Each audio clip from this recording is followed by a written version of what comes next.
Hello, and welcome to the Block Explorer. I'm Colin Brightfield. Hey folks, I'm Cash Upton.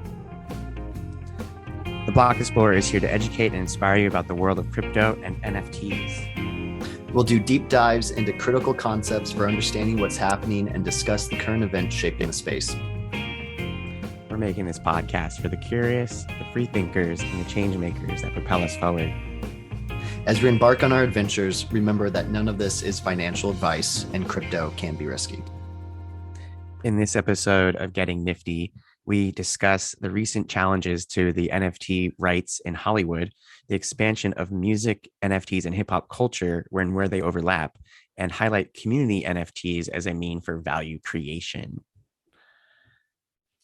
There's a lot going on in the NFT space today, but we first want to update our listeners on the Constitution DAO, just because it's the Constitution being sold. Colin, did you end up getting ownership of the Constitution? Well, the tokens were not actually supposed to give you ownership over the Constitution. They were governance tokens, and they were very specific of that because if they were ownership, then it would maybe be securities and whatnot. Anyway, right. We didn't win. We didn't win the auction in Sotheby's, and it's kind of a bummer, especially because it was a hedge fund billionaire, Ken Griffin, who won. So it was kind of very much of like, oh, here comes just the billionaires just to win against the people. Damn, but Ken. It was actually a really cool experiment, and it showed, it made a lot of headlines, right? In mainstream media, it was written up everywhere. Everyone was talking about it for a little while. So it really did a good job of educating people on the possibilities of what DAOs can do, decentralized autonomous organizations, what's going on with crypto, how crypto can mobilize a lot of people and raise a lot of money in a really short amount of time. It was 1 week, less than a week, they raised $49 million.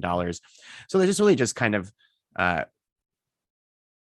hooked people into the crypto conversation that might not otherwise. And I think over almost 1/2 of all the wallets that donated ETH to the donation to the fund to buy the Constitution were brand new wallets that had just been initialized. So essentially it onboarded a lot of people into the world of crypto, and that's always a plus too. Absolutely. That's good to see. And we'll do a deeper dive because there's some interesting nuances that the Constitution DAO kind of brings to light with DAOs in terms of voting and procedures and all that. So we'll do a DAO episode next week. So tune in for that. Yeah, I'm excited to talk about DAOs with you in a deeper light, but let's continue on with our NFT discussion. So we had a really interesting event happen last week with Quentin Tarantino and Pulp Fiction NFTs. What's going on there, Cash? Yeah, so Quentin decided to release 7 never before seen scenes of Pulp Fiction from, I assume, his library. But Miramax, the studio, said, oh, no, those are ours. Yeah, and they sent him a cease and desist letter to take them down and remove them from the NFT marketplace. But it raises a lot of questions about intellectual property or IP and how that relates to NFTs, and where these lines get drawn now could have a bigger precedent, for the future for filmmakers, but also just, a lot of different creators in general. So it's worth following because any kind of IP that you create, it can become an NFT. But then, if you work with a bigger company, if you work with a studio or a record label or something like that, where do the legal lines kind of land as far as what you're allowed to do? And this is all kind of brand new stuff, right? So we're all kind of figuring it out. Right. Yeah. One quote that really caught me was Miramax claims Tarantino's rights include a static set of exceptions that, quote, do not encompass any rights or media that were not known at the time of the original rights agreement. So can't do any new fun stuff with what he's got, huh? Is that pretty much what that says? Yeah, well, it's pretty much they're trying to lock in for future technology, right? They did maybe not know about, which is exactly what NFTs, right? So that's kind of what that clause was written for. But the original rights agreement, is pretty broad and catch-all, and basically he's arguing that this was his film, his screenplay, and he's the creator, and he's essentially just making these are parts of the movie that weren't previously released. So maybe they're not necessarily under Miramax's control as part of their legal IP. And, I'm kind of on Tarantino's side here, that I think, creators should have a right to, this is kind of what NFTs were made for. Like, I guess maybe Right. he might not win in this lawsuit, because I'm sure these big studios, I mean, they have huge legal teams and they're very good at defending their property, their intellectual property. That's what they do. But I couldn't imagine a better advertisement for creators to use NFTs and decentralization in this kind of lawsuit coming up, because it's like, look, this is the old model, right? Where you have a creator and then you have the audience, right? Us fans of Quentin Tarantino or people who like Pulp Fiction. And then you have that's something sitting in the middle, which is Miramax, right? And Miramax gets to sit in the middle, and Miramax gets to tell their creator, Quentin Tarantino, what he can and can't do to interact with his fan base and his audience and his supporters. And they just get to sit in the middle and collect rent and power and just say, well, you can't do this, you can do that, you can do this. Oh, if you do that, you have to give us all this money. And this is exactly what crypto and NFTs eliminate, right? They take the power of the center and they push it out to the edges. Absolutely. So it dissolve. That's what decentralization it means, right? So we're dissolving this rent collecting intermediary like movie studios, and we're seeing this right with Stoner Cats too, right? This is with the new kind of creation of a cartoon, right, where it's just the creators and the distribution through NFTs. So we're seeing this new format that can be used for creators, is that creator creates an NFT to create anything, and they sell it directly to their fans, to their supporters through an NFT marketplace. Or like for movies, it could be really cool. Like I could imagine Quentin Tarantino could make an NFT that's like part of his community, right? And then if you own that NFT, then you get special viewing to certain, maybe makes some short films, or maybe he the next movie he comes out by him, maybe there's some special scenes that you can only see with an NFT that's part of his community. Either way, I think this is just a great advertisement of why NFTs matter. And I'm going to be following this lawsuit. I'm wondering. I'm curious about what's going to happen if it goes to court or not. But Yeah, Pulp and I Fiction is a think great movie, and we want our creators to be able to win out with NFTs. yeah, and I think it just shows us that new content moving forward, people will be very careful to turn them into NFTs first, and that gives pretty unambiguous ownership rights. So we're going to see a lot of things come out as NFTs in the beginning. You mentioned something that got me excited. We have the second episode of Stoner Cats that got released just a week or so ago. Really exciting. They kind of dive a little deeper into the plot, and there's a raccoon in it too. So not just cats, there's a raccoon, and I thought it was pretty hilarious. So definitely Yeah, remind recommend. our listeners who might not know, because what is Stoner Cats? Yeah, and disclaimer: I am a Stoner Cat holder. It's a fully decentralized. It's a uh, animated show made entirely and funded entirely by the viewers. Mila Kunis is the creator, and Ashton Kutcher, Seth MacFarlane. We got Vitalik. We got Jane Fonda, Chris Rock. So some really big names. And to fund the creation and development of the show, they sold Stoner Cat NFTs and raised almost $10 million in just a day or two. So no control by studios. They get to make the decisions. They get to, say all the snarky things they want to say and not be censored by a studio. Yes. So speaking of, another way to create, and that's exactly what I was talking about, is that these new kinds of formats of media creation and production are being explored, and it's great to see. Another one that's happening is Time Magazine is getting into the metaverse, and they actually said that they're going to buy Time. The magazine is going to be buying some ETH to hold in their balance sheet so they can pursue their project of getting into the metaverse, and they're actually going to do a weekly newsletter about the metaverse. Yeah, called Into the Metaverse. Pretty bullish to have Time Magazine take that step. It's they're a big outfit, and for Yeah. them to jump into the space. We got another. Yeah. I mean, Oh, sorry. We go could. ahead. What did you have anything else on Time Magazine? So the next, speaking of metaverses, Sandbox is a metaverse project where they've raised $93 million with Snoop Dogg, essentially able to buy land, quote unquote, land in the metaverse. Can you tell us more? What's your take on this? Yeah.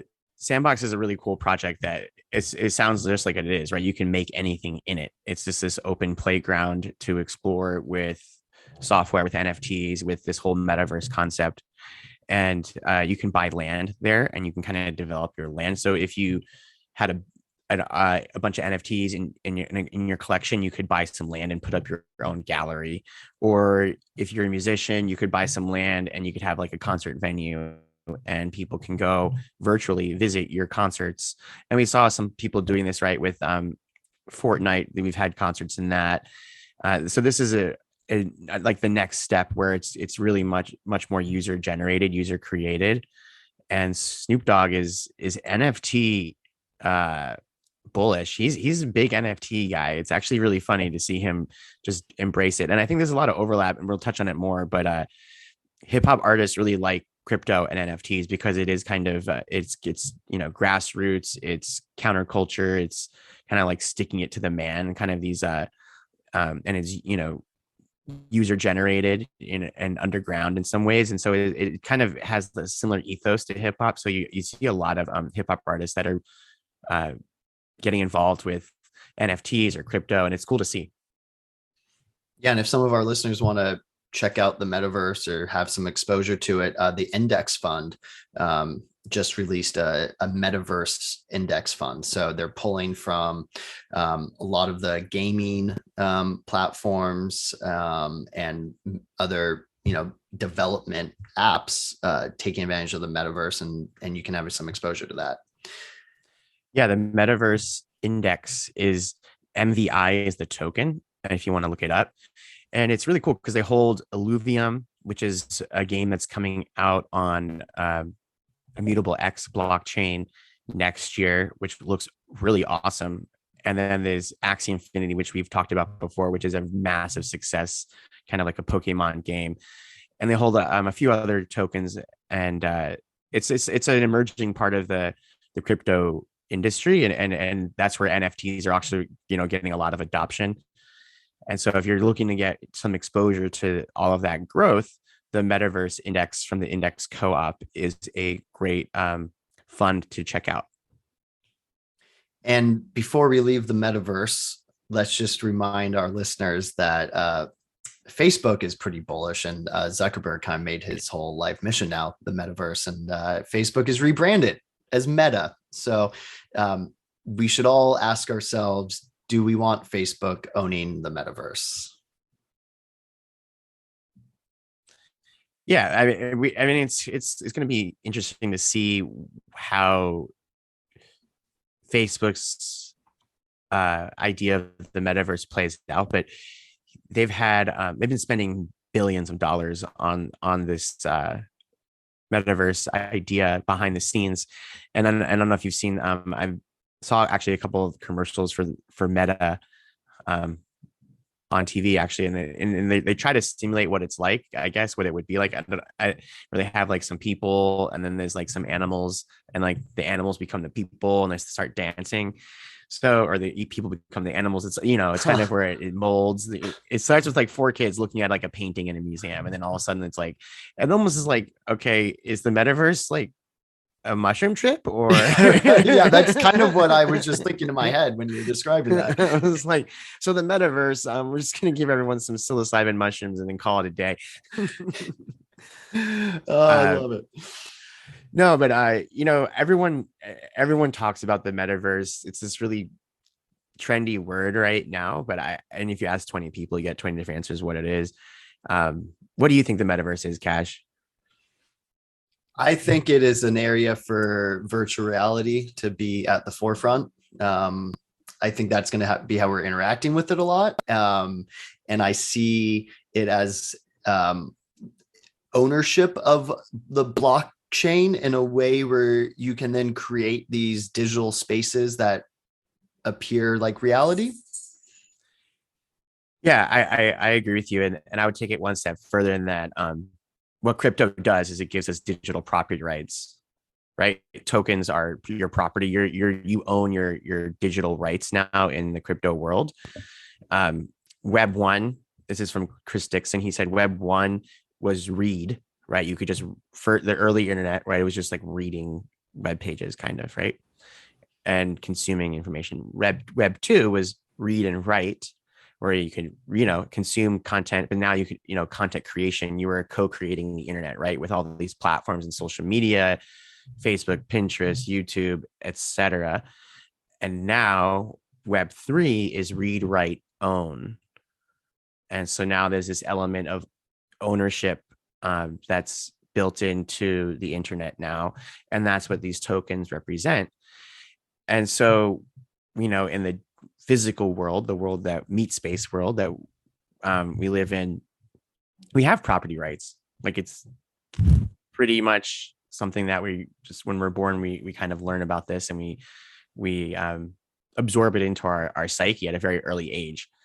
And so we don't really question it. It's like, oh yeah, that's yours. Remember, like, when you're a kid and like, no, this is mine. No, that's mine. You have like arguments about like mine is like one of the first words out of like most babies' mouths, right? So we didn't have that in the internet world though. So now that we have property rights, it's like the internet has taken a step closer. This virtual world has taken a step closer to being more like the physical world.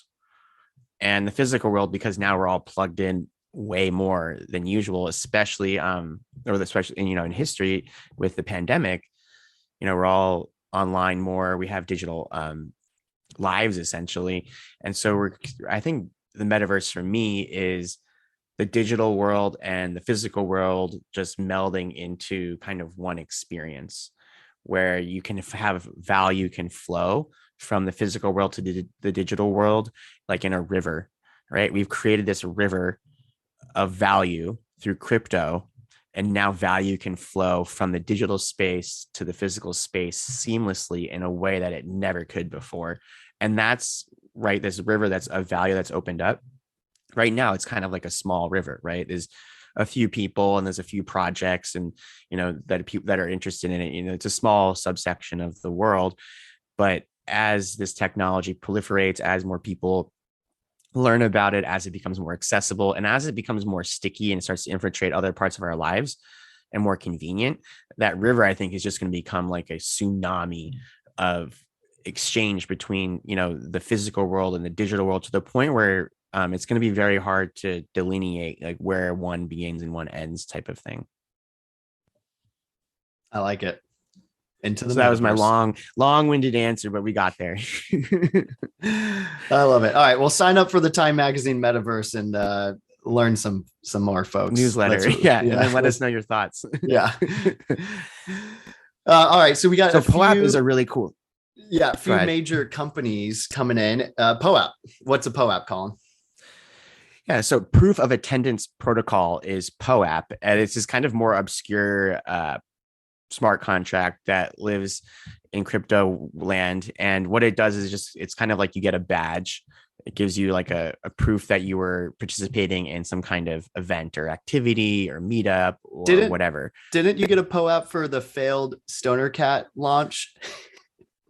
Yeah, if you tried to mint a Stoner Cat and had a failed transaction and lost a bunch of gas, they made a POAP for that. And that was kind of like a joke, right? Yeah, it's kind of like a joke. It's fun. Yeah. So POAPs, they're like a little mini, and they're like NFTs essentially. They are NFTs, right? They're NRC, but they're just like a little badge that shows that you did something, right? So you can issue a POAP for anything. And so Adidas had some specific event, I thought, and then they issued a POAP. Yeah, what event? It looked like they just released it to be part of their like fan clubs so that you get exclusive rights to sales and events that are happening. Kind of like a VIP token of sorts. Oh, okay. So was anyone eligible to get one, or did you have to do a certain activity? Because usually for POAPs, it's like rewarding a certain, like you went to a conference and so you get a POAP for being there, or you went to a virtual meetup and you get a POAP for that, or you were a part of a certain project. So I'm not sure how they did the distribution, or what made people eligible to claim them, or anyone could just claim them. Yeah, I think it was for downloading their app that has like exclusive content, and then you got the POAP. So kind of a hybrid, maybe, maybe not actually participating in an event, but they're getting people to sign up for special stuff. And Adidas is doing a POAP, which is kind of like we said, a little bit more of an obscure NFT. So it was funny to see that hit the news. Oh yeah. So yeah, I just checked out an article. So yeah, it seems like they just released this POAP and then they're going to kind of make the value later, and which is really cool too, right? This is a lot of ways that people get involved with the NFT spaces. They release a token and then over time, right, build value around the community later. And so the Adidas is kind of like, shh, here's the POAP, hold on to it. If you like Adidas, we might, you might get some cool stuff by having this. Yeah, they said, quote, "For those of you in search of new playgrounds where possibilities are limitless, we, Adidas, invite you to join us as we voyage into the metaverse." So there we go. Another mention of the metaverse. Speaking of the metaverse, sometimes it feels like we're kind of caught in the Matrix when it comes to the metaverse. So it only makes sense that the Matrix is releasing NFTs. Yeah, I was excited for that one. Longtime Matrix fan. 100,000 NFTs will be released in about a week from now to commemorate the new Matrix movie. Yeah, something pretty cool happening with that, though. They're taking it one step further. Yeah, I guess they start off kind of like neutral NFTs, and then on December 15th, you can choose to take a different colored pill, right? You can get red pilled or green pilled, and that changes your avatar and makes you a different kind of character in their I guess it seems to be like they're going to make a Matrix game out of this. Yeah, it only makes sense. You start off as Mr. Anderson, and then if you decide to take the red pill, they throw you down the rabbit hole as Neo, and you come out with some like crazy different clothing and items and everything. So it kind of like restructures your PFP avatar. Okay, that's really cool. Right? And I mean, in crypto, I mean, we all like to get red pilled here. So Right? I don't know how many crypto people are going to not take the red pill. Yeah. But you got to make it fun, right? Maybe it's fun to play Mr. Anderson part of it. But I think what's really cool is the movie The Matrix came out a while ago, right? And at that point, it was very much like this cypherpunk type of vibe, right? And now we're kind of moved, like a lot of those values that like those kind of that community kind of stood for now are like being expressed in culture. And so it's only apropos that the Matrix dives into this and has a new movie coming out while all of this stuff is starting to really bubble up to the surface. It's a lot of synchronicity there. Yeah, they'll be launching November 30th for only $50. So I promise I'm a Matrix fan. I misspoke and said green pill, but we all know it's the blue pill. So yeah, fans, jump into the Matrix with us. I'll definitely be minting one. Excellent. Yeah, you take the blue pill or the red pill, and then if you take the red pill, you see how far the rabbit hole goes. If you take the blue pill, right, you wake up in your bed and you forgot you ever listened to this podcast. Right. Yeah. So we got some more musicians getting red pilled here with crypto and NFTs, starting with the Bored Ape Yacht Club Avatar project. What's going on with that, Cash? Yeah, one of our favorite bands, the Gorillaz, got their hands on some bored apes and are starting to use them as their profile pic. Kind of having their metaverse profile pic, I guess you could say. Well, Gorillas is the perfect band for this, right? Because if you don't know the Gorillas have been around for like 20 years, but they've kept their identities a secret, and they had cartoons, animated cartoons, be the characters that performed. And even in live performances, right, they had like a big screen up, and then they had a band behind the screen. And in their music videos, if you watch any of their music videos, right, they had the different characters. So I feel like the Gorillas were kind of way ahead of this whole metaverse crypto uh revolution that's happening with kind of with what they were doing years and years ago. And I feel like the rest of the world now has finally caught up to what the Gorillas were like, what really wanted to create. And the Bored Apes and what they're up to fits perfectly within the Gorillas kind of theme. And so it's really cool to see this happening. And more, I feel like celebrities are getting into the Bored Ape Yacht Club scene, and I think they're kind of just becoming like a lot of creative celebrity people are seeing that Bored Apes are this community of creativity and showbiz.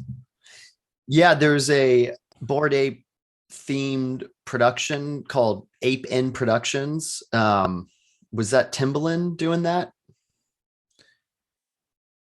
Yeah, so Timberland, he's produced music with Jay-Z, Justin Timberlake, Missy Elliott. He's an awesome producer. He's got a production company that he set up in partnership with Bored Apes to create Ape In Productions, and I guess they're releasing music under this music label. So now the Bored Apes have a music label that's associated with Timberland. So I mean, here we are. We had in April, we just had a bunch of apes, profile pictures, and everyone's like, oh, these are cool. And then they mooned in price. And now, like 6 months later, we have that same project is now partnered up with Timbaland to do productions and by a kind of ape native production company. So this is just a great demonstration of what can happen with NFTs, right? It starts as this community. It's a shared values. Everyone can connect. You can connect all over the world. You can do it through Twitter, Discord. The word kind of spreads. They start to develop a culture and ethos, shared values. And then it just takes on a life of its own, right? And the community, once it kind of gets off the ground and it gets kind of that escape velocity, here you never know what's going to happen with it. And right now, right, you could have, if you would have told me in April that if you have a Bored Ape, you're going to be able to, if you want, get connected with Timbaland and maybe produce some music with Timbaland, like I would have laughed at you. Right. But this is what's happening. Yeah, and it just goes to show at the base, it's the community. Who's involved in the project. You want to like the art, and you want to look at the roadmap, but at the end of the day, who is in it kind of steers the ship, and they weren't thinking about this, like you said, 6 months ago when they first launched. No one would have even thought this was going to happen. Yeah. One other cool feature of the Bored Ape Yacht Club is actually having full commercial rights and ownership over the NFT. So what does that kind of allow for? Like, this was one option that we kind of mentioned, but what else do you see coming out of that? Yeah, I mean, you can essentially build a brand. If you own a Bored Ape, you can merchandise it and brand it any way you want, which is really unique, right? Because a lot of art projects before didn't have this kind of built-in commercial rights into the NFT. And so you could put them in virtual bands. You could license to appear and advertise, and you can rent them out. You could do a lot of it. You can make a Bored Ape, clothing line with your Bored Ape on it. So it gives the owners like a platform to be entrepreneurial in a new kind of way. And also they already have a built-in community of people who are more than likely going to support any kind of endeavor they start, because they're also Bored Ape holders. And it's important to note though, not all NFT projects come with the same kind of full commercial rights, and that you do need to research the project specifically to know what kind of rights you have with your NFT in a certain project. So just to be clear about it, but the big picture thing to take away also is that NFT projects do tend to give owners a little more leeway over their licensing rights than maybe some other formats. So that's cool to note. Yeah, try licensing your NBA Top Shot clip of Derrick Rose to ESPN and see what happens, right? Yeah, or uh, releasing some of your uncut scenes from a movie you filmed with Warner Brothers as NFTs years ago and see how that goes. I So, want to but bring it speaking, I back. do want to sort of go back to this value creation aspect of NFTs. And I think, Yeah, because there's the art aspect that can make an NFT valuable, right? And that's like the one of one art. And that can be really subjective, right? You have to like the art, you have to look at it. Maybe the artist themselves has a already an established career. And so that what makes their art valuable. And that's kind of like in this generative art and the fidenzas and those kind of things on art blocks. But then there's other kinds of NFTs that have value because of the community, right? And the community profile pictures, PFPs, people call them PFP NFTs, profile picture NFTs. These are often the collections of a given amount of NFTs, anywhere from 100 to 10,000, right? The Bored Apes, that was a 10,000 NFT profile picture project. We have CryptoPunks, right? That's one of the most famous profile picture NFT projects. But okay, the profile pictures are just the kind of the tool, but the value really is the community that comes that uh, uses that profile picture as like a shelling point, as like a rallying cry to support a certain kind of set of values and ethos and myth even too. And so that's one way that I've been trying to explain to people why NFTs have this insane value, right? People are like, why is this JPEG worth 50 ETH, which is like 200 grand? It's worth that because being a part of that community is highly valuable, and there's a certain kind of prestige and a certain kind of access that you get by being part of that community that you couldn't get otherwise. And so that's why, some of these NFT profile pictures can command such a high value, because the community has created that value, and that value is, and people want to be a part of that. So yeah. speaking of value and a community that we want to be a part of, Ever is a conference up in Denver this February 2022, and they're very much community focused conference. A lot of these crypto conferences, they might cost thousands of dollars to attend, and then you have to tack on like traveling and fees or whatever. And so everyone's like, well, crypto people are rich, they can afford it. But that's not where we want to, where we want to set our shop up. We want to be really accessible, really open, and really welcoming, especially to new people, and be really inclusive. And so I like ETH Denver because they're super community focused. They want to make everything accessible, so they don't actually charge to go to the conference. I almost call it a festival because it seems like it's a festival. Right.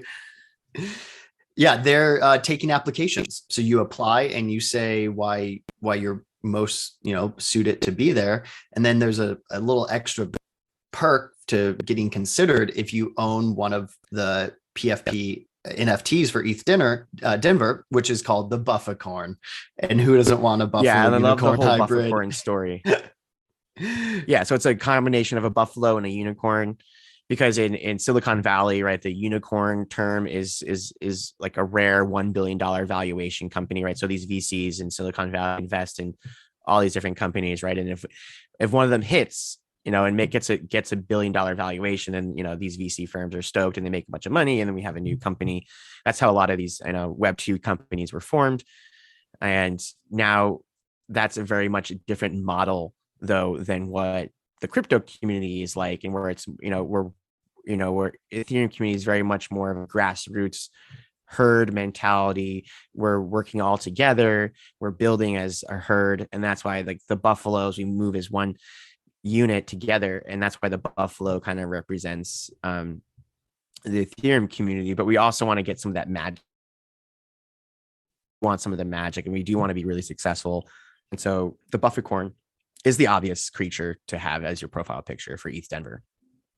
Yeah, and so they're doing the art they're cool art, but they're also combining the community and the utility. So they're going to be having exclusive kind of VIP events that you could have access to. They're giving signed artist prints. They're airdropping their Spork token, $PORK, their $Spork token, which is like a governance for because the ETH Denver. Spork token is a DAO governance token for ETH Denver. So Spork is a DAO that is what they're essentially doing is they're decentralizing their operations. So they have some centralized LLCs that do this and that to organize the conference and some other activities that they do. But now they're creating a DAO to govern over all of their activities. And one of the ways that they're distributing that Spork token is through these NFT holders. And they're also distributing it to people who have contributed in the past to ETH Denver, previous speakers, volunteers, support staff, contributors. So it's cool to them,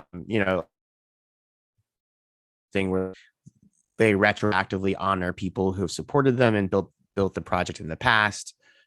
And then they also hold some for the future. And that's what they're also doing with Spork DAO, is that some of these tokens will be reserved for people that contribute to over the next 10 years to the project.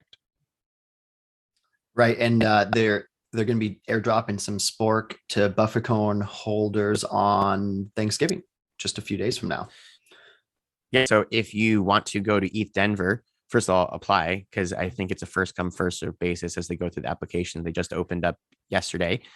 Get yourself a Buffercoin, and you can mint a Buffercoin right now for 0.1 ETH. And come visit us at ETH Denver. It's cool to go to, it'd be cool to go to the conference and have these cool PFPs be part of the conference. So it's exciting. Yeah, definitely exciting. You got yourself a zombie Buffercoin too. I know.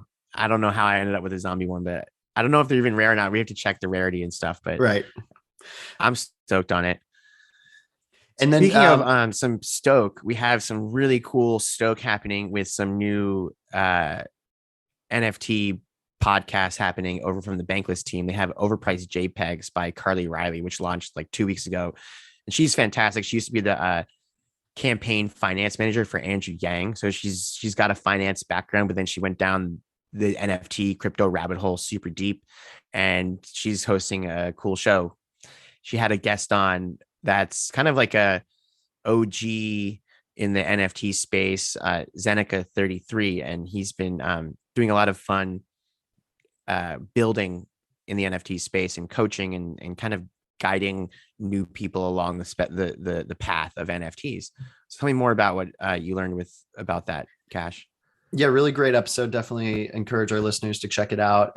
One of the coolest things is that he was talking about kind of getting away from his speculative NFT, where he would flip them pretty quickly and going on to holding more NFTs for the long term, having patience, picking the projects that have a lot of good qualities and a solid team behind them. I especially like that he said, don't really pay attention to the roadmap. If there's good people in the community, then cool stuff will happen. And that's kind of like what we're seeing from these other examples, like the Bored Ape Yacht Club. They didn't have it in their roadmap that, the Gorillas and Timbaland was going to be working with them. It just organically came out of, the community of people. Yeah, he touched on some really important things. And so one of the ways, if you're going to look at an NFT project to invest in, is you join the Discord, go on their Twitter, talk to the people there. What's the vibe like? What are the people excited about? If they're just always talking about the price, then they're probably not like going to really be there for the long term, because they're just trying to get in there to make a quick buck, flip it, and then move on. And so there is a quality way that you can evaluate NFT projects by seeing, okay, are people really here for the long term? Are they here to build for the long term? Are they here to make connections, make friends, and create projects together? Or are they here to quickly see the number go up and then sell? And roadmaps, right, are kind of silly in his mind, because first of all, they all kind of say the same thing. If you've seen one NFT roadmap, you've seen like 100, because most of them just kind of say the same stuff. We're at so and so percentage will do this, and so percentage will give to charity, blah blah blah. When the charity thing's really nice, I mean, it's all awesome, but a lot of it is like, one, you're locking the community, the builders and developers and the major contributors into like a certain kind of way do they have box. to expend their time and energy, right? Like, okay, now we're locked into this path, right? Whereas like, the crypto and NFT world moves so quickly that if you're locked into one path, one way of doing things, some new thing might come out and you're still just busy working on the old thing, and no one even cares about the old thing anymore. Everyone wants to do this new thing. And so I think it's really important to be flexible in an NFT project as a community. And that's what they let you do if you don't necessarily have like this roadmap that locks you in.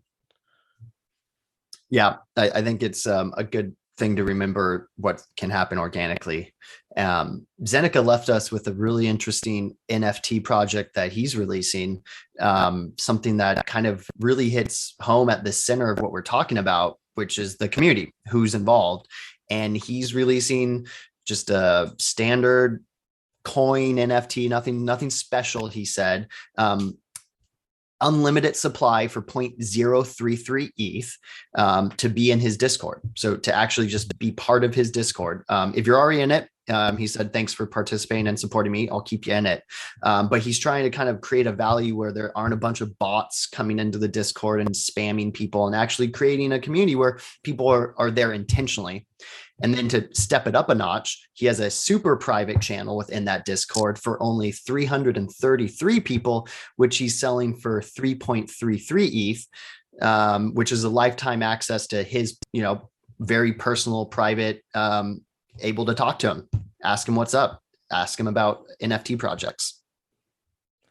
That's really cool. And I like that because it's, a lot of these Discords do get overrun and with bots or spam and whatnot, or just people that are just kind of not really there for the long term, right? And so if you do have to, throw down 3.3 ETH for access to this Discord, then you're going to be committed, right? You got some skin in the game for sure. That's like $10,000 or more. That's like, that's $13,000, $14,000. So yeah, that's definitely, you're going to care about that. You're going to be invested in being an active. So I think this is kind of another model that we're going to continue to see in T spaces, building these somewhat gated communities, just so that there's like a self process about who really wants to be there, and a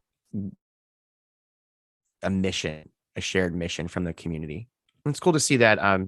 Also, this is another kind of business model that if you are, an expert on a certain aspect of crypto or NFTs, maybe this is an option for you. Maybe you can make essentially a private Discord or something like that, where people can get access to your insights for a certain fee. And that's just another way that you can, monetize your addiction to NFTs. Right. So, speaking about addictions, what are you excited about, Cash? Well, we both applied for ETH Denver, and hopefully going to be accepted as press for Block Explorer. So really excited to get there and cover the event and just see the community in person and really, vibe out with people who are in it for the right reasons of decentralization and access and, equity and whatnot. Yeah, and ETH Denver too, because it's very much about building, and there's actual hackathon that they'll have during the event, but it's also a virtual event too. So if you can't come to Denver, you can't travel, you can participate virtually, and that's another way you can get involved. What are you excited about? Oh, I am excited for the Reliquary NFT art show in Santa Barbara at Soho on December 4th. It's 4 to 7 p.m. It's all ages. We have a really cool NFT that we're giving away to the first 100 people in attendance. And we're going to have some amazing established artists showing their first NFT exhibitions of their careers.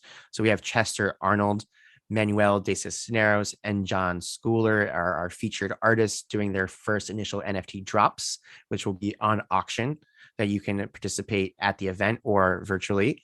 And we also have music by Nyrus, Nyrus. You can check out his website, check out his YouTube. He's got some great shit on.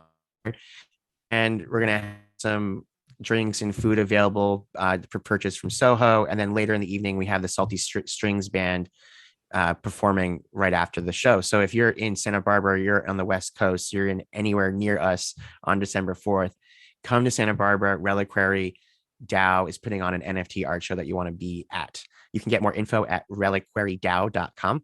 You spell that ReliquaryDAO.com. Yeah, please come and say hello and see some really cool art, folks. We're going to wrap it up for here today. Thank you for listening. We hope that you enjoyed this episode.